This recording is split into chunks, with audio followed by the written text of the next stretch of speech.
Waktu aku masih kecil, sering diajak diving sama ayahku dan teman-teman ayahku di tengah laut. Percaya atau enggak, ketika ayahku sama teman-temannya masih mempersiapkan alat selamnya, aku sama kakak perempuanku bisa langsung nyebur duluan ke laut. Karena kami waktu masih kecil, alat selamnya juga mengikuti, terbilang sangat mudah buat dipakai dan dilepas. Teman-teman ayahku tuh sampai heran, kenapa kok aku sama kakakku tanpa ada rasa takut sama ragu nyebur gitu aja, nggak ditemani sama orang-orang dewasa. Ayahku pun cuma tertawa, balas ke teman-temannya bilang mengatakan kalau sebenarnya kalian berdua ini anak putri duyung. Ketika usiaku udah semakin bertambah juga pengalaman dan pengetahuanku di berbagai macam hal. Salah satunya bertambah juga pengetahuan kehidupan di laut. Pengetahuan dan pengalaman ini didapat dari TV, internet. Jujur aja sekarang kalau aku diajak diving di tengah laut, aku nggak berani. Kemungkinan terbesarnya itu waktu aku masih kecil, aku dan kakakku langsung nyebur gitu aja ke tengah laut tanpa ada rasa takut, karena pengetahuan kami yang masih minim, masih dangkal tentang laut yang begitu besar dan begitu dalam.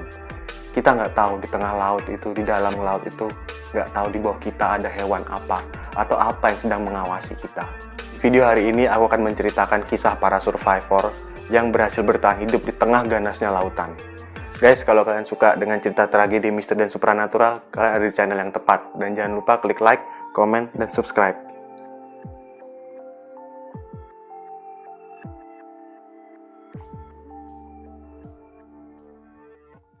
Tahun 1982, bulan Oktober, Deborah Kylie dan 4 orang temannya disewa oleh seorang bilioner untuk membawa kapal pesiar baru dari Maine, kota Maine, ke Florida. Kapal pesiar ini tuh terbilang mewah dan baru.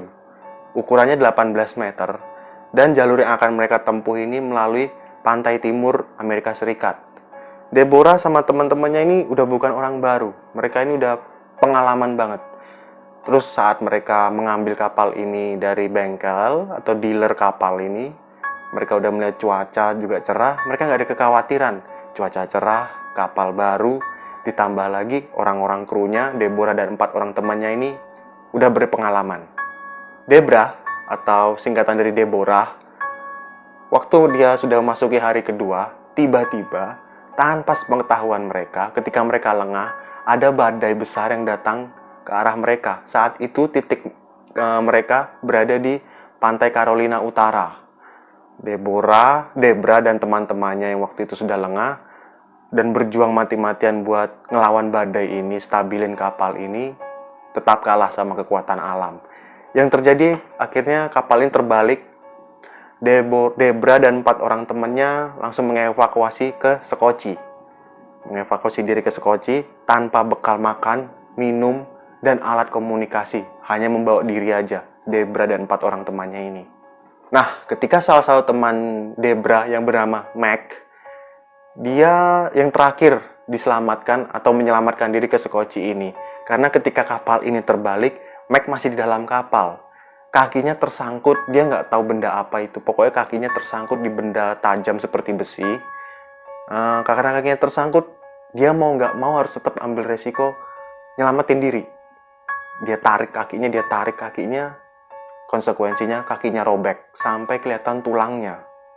Si Mac yang kakinya udah robek ini akhirnya udah bebas kakinya. Dia pun langsung berenang ke atas melihat Sekoci, Debra sama 3 orang temannya ini.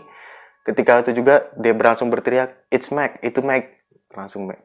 Si Debra dia menjulurkan tangannya untuk menolong si Mac. Ketika si Debra udah menjulurkan tangannya untuk menolong si Mac, Debra di saat yang sama juga melihat air di sekitaran Sekoci mereka ini berwarna merah.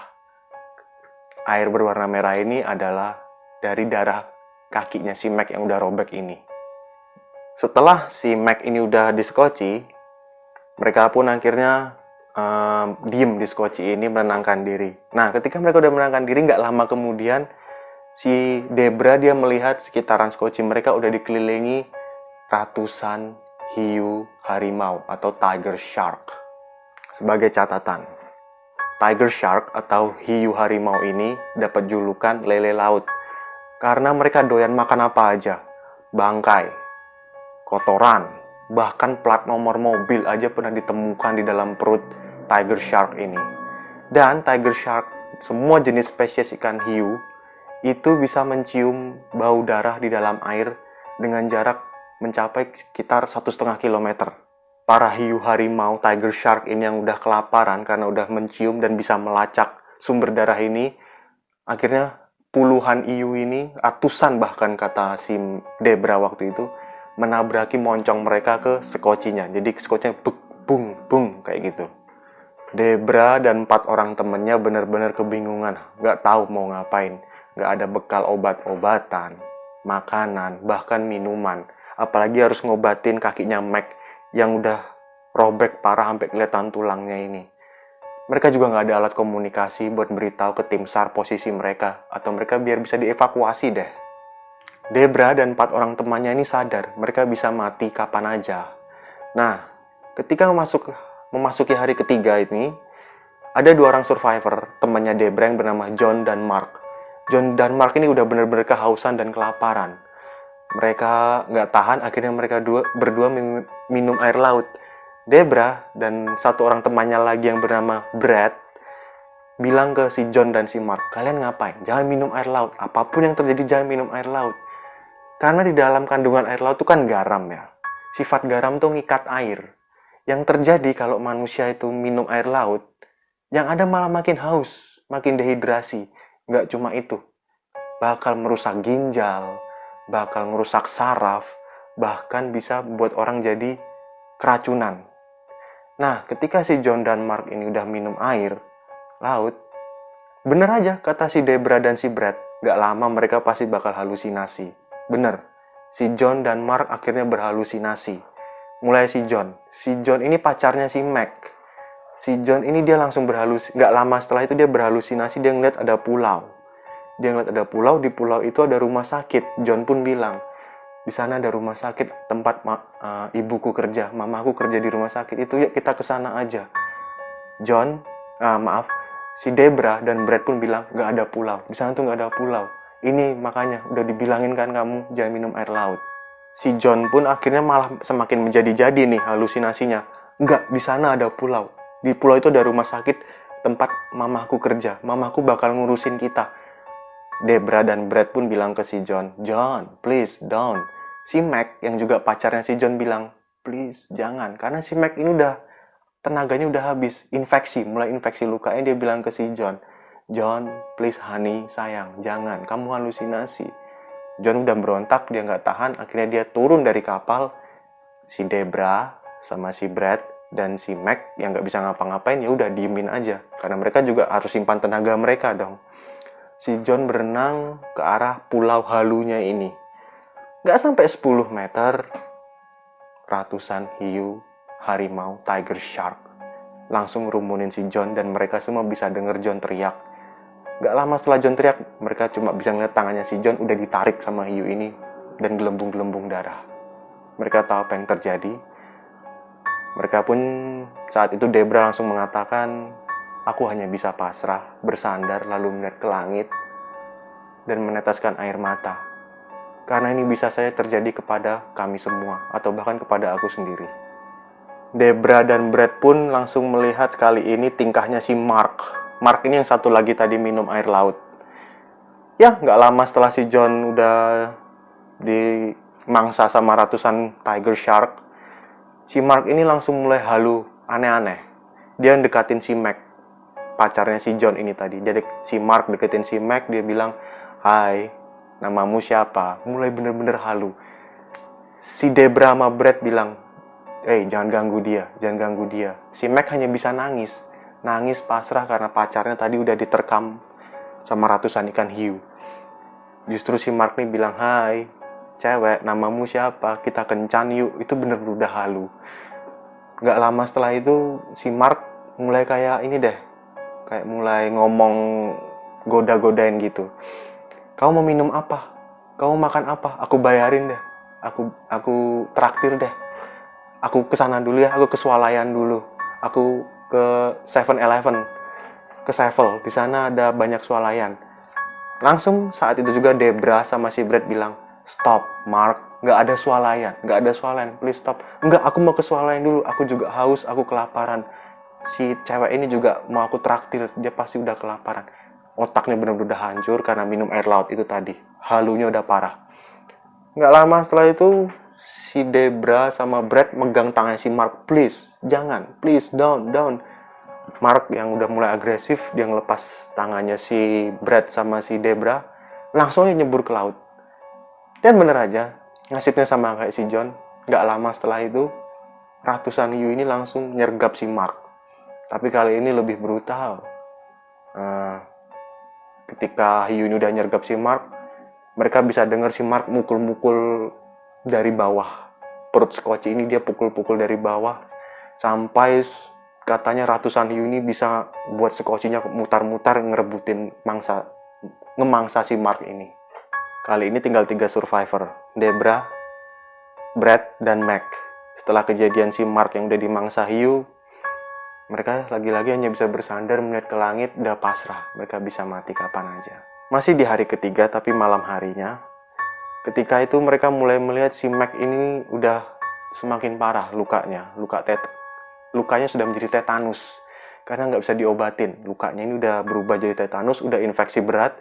Si Mac ini udah wajahnya katanya membiru kayak zombie, kayak mayat hidup. Nah, karena dia udah badannya demam, si Mac ini pun juga halu. Halunya mulai ngomong sama tangannya sendiri, ketawa-ketawa sendiri. Si Debra sama Brad pun cuma diem ngeliatin pemandangan creepy ini. Langsung si Brad bilang ke Debra, udah tidur aja, aku jagain, kita saling menjaga satu sama lain. Di hari keempat, pagi harinya ketika Debra sama si Brad udah bangun, mereka ngeliat keadaan si Mac yang udah badannya udah membiru, udah bener-bener kayak mayat. Akhirnya dipegang nadinya sama semua, bener aja. Si Mac udah meninggal. Debra sama Brad pun langsung melepaskan semua perhiasan, kalung, gelang yang ada di badannya si Mac dan bajunya si Mac. Ya mohon maaf ditelanjangin. Setelah itu kalungnya, perhiasannya, bajunya dicantelin, digantung gitu di ujung Scotchy. Sebagai tanda penghormatan terakhir, mereka pun mengatakan, maafkan kami Mac, kami akan berusaha memberikan barang terakhirmu ini ke keluargamu. Mereka pun langsung mendorong tubuhnya si Mac ini ke laut, dan gak lama ratusan hiu ini juga menyerang si Mac. Debra dan Brad pun akhirnya udah pasrah, benar-benar pasrah. Debra dan Brad pun hanya saling melihat satu sama lain, kita sebaiknya tidur lagi aja ya. Dan moga-moga setelah kita tidur, kita nggak bangun lagi. Itu udah saking mereka putus asanya, mereka udah pasrah. Ya udah lebih baik mati kok daripada menderita gini. Lalu hari selanjutnya, ketika itu Brad terbangun. Karena Brad mendengar ada suara kapal, kayak klakson kapal gitu dari kejauhan. Brad pun kebangun, dia langsung buka matanya, dia ngeliat dari kejauhan, kok kayak kapal ya? Dia takut kalau ini dia halu. Akhirnya dia tutup matanya, dia lihat ke bawah, dia lihat lagi, dia nutup matanya, dia gini lagi, dia lihat lagi, nutup mata lagi sampai 3 kali kayak gini, segini lagi, dia pukul-pukul pipinya. Oke, ini aku nggak halu, ini beneran ada. Dia pun langsung bangunin si Mac, bangun. Look, there's a ship in there, ada kapal di sana. Mac pun langsung, hah? Mac yang awalnya juga nggak percaya langsung sama ngelakuin hal sama. Dia pejamkan matanya, dia tutup, dia pukul-pukul pipinya. Dan gak lama setelah itu mereka pun langsung memakai tenaga terakhir mereka buat teriak, melambaikan tangan mereka ke arah kapal ini. Kapal ini kapal kontainer milik Rusia. Karena ini tahun 1982, saat itu Amerika Serikat dan Rusia sedang mengalami perang dingin. Pokoknya benar-benar gak harmonis. Tapi ketika kapal kontainer Rusia ini melewati mereka, orang-orang Rusia ini tanpa menanyakan langsung aja nyelamatin mereka. Dan ketika itu mereka sadar orang-orang ini orang Amerika, mereka nggak peduli. Karena ini nilai kemanusiaan yang terpenting. Setelah kapal kontainer Rusia ini membawa mereka ke atas kapal, mereka pun lalu diobati, dikasih makan, dikasih minum, diberikan selimut. Gak lama setelah itu kapal ini langsung ngubah arahnya ke arah pantai terdekat buat bawa mereka ke rumah sakit. Setelah peristiwa kejadian ini, si Deborah atau si Debra ini, dia langsung banyak menulis buku tentang pengalamannya bertahan hidup di tengah laut. Gak cuma sampai situ aja, dia juga menjadi seorang motivator. menjadi pembicara, speaker motivator bagi orang-orang yang punya banyak masalah hidup, bagi orang-orang yang udah depresi, yang udah gak mau lagi hidup. Dia akhirnya menjadi seorang motivator. Brad di sisi lain, dia justru gak kapok. Justru dia menjadi semangat, dia pun beli kapal sendiri dan menjadi kapten kapal itu sendiri. Salah satu quote Debra yang paling terkenal itu adalah, tidak ada satu hari pun yang tidak pantas kita syukuri. Ketika hari dimana kematian hampir menjemput kita. Sekian guys untuk video kali ini. Guys, kalau kalian suka dengan cerita dalam video kali ini, jangan lupa like, komen, dan subscribe. Karena dengan kalian menekan tombol like, komen, dan subscribe, kalian telah membantu channel ini untuk terus berkarya dan berkembang. Mr. Rio at your service. See you in the next video.